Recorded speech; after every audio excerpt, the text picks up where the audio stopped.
Muchas gracias, presidenta. Compañeras, compañeros. Es la primera vez que durante este año legislativo hago uso de la tribuna en mi calidad de diputada para hablar sobre algún tema de la agenda. Me parece que el tema de la migración lo amerita. Es un tema que históricamente ha sido sensible, importante para nuestro país. Históricamente, nuestro país, las y los mexicanos hemos vivido y convivido con la migración y hemos vivido, convivido y conocido los efectos de la migración. Como todos ustedes saben, en diciembre de 2018, México participó en la adopción del Pacto Mundial para una Migración Segura, Ordenada y Regular de la Organización de las Naciones Unidas. Y me parece que es importante enmarcar este debate en el debate internacional sobre la migración que estamos viviendo desde la negociación, desde el proceso preparatorio y de negociación de este instrumento internacional. ¿Por qué? Porque por primera vez en la historia de la ONU, el fenómeno migratorio fue incluido en la agenda de la Asamblea General, el máximo órgano de decisión de la organización. Como decían los negociadores, eso significó que por primera vez la migración entró por la puerta grande de la ONU. Y eso fue un triunfo para nuestro país. Fue un triunfo para nuestro país y para todos los demás países que impulsaron que la ONU, por primera vez en la historia, abordara este tema con la seriedad que se merecía.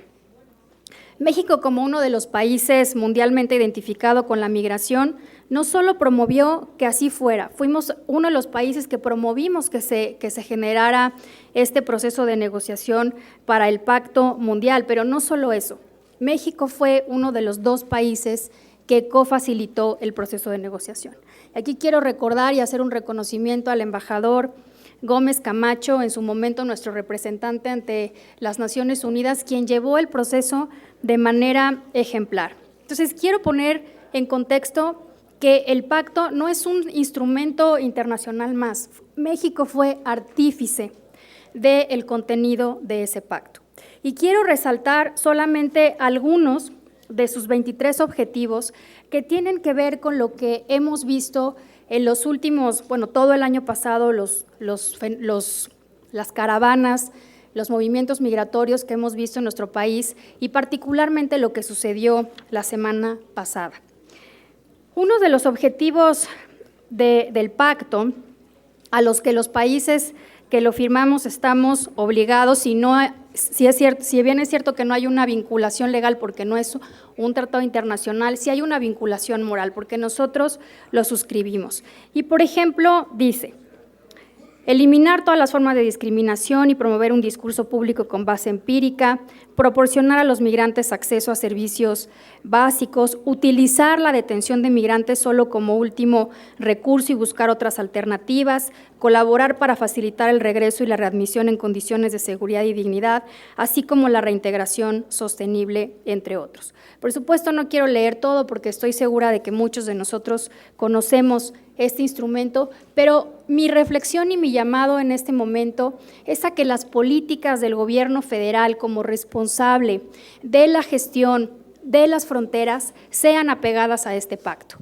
Por supuesto, no se trata, y quiero ser muy clara en esto como una posición personal, de no gestionar las fronteras. No se trata de ninguna manera de no regular la migración.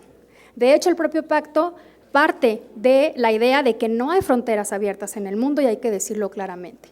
La migración, para que sea segura, ordenada y regular, tiene que estar sometida a procesos, a reglas, pero siempre y sobre todo, y con esto concluyo, basada en el respeto a los derechos humanos. El gobierno federal tiene, por supuesto, que hacer su trabajo como gestor de las fronteras, garantizando la seguridad y otros temas, pero sobre todo y más importante, debe garantizar el respeto irrestricto a la dignidad y a los derechos humanos de los migrantes, y eso no fue lo que vimos la semana pasada.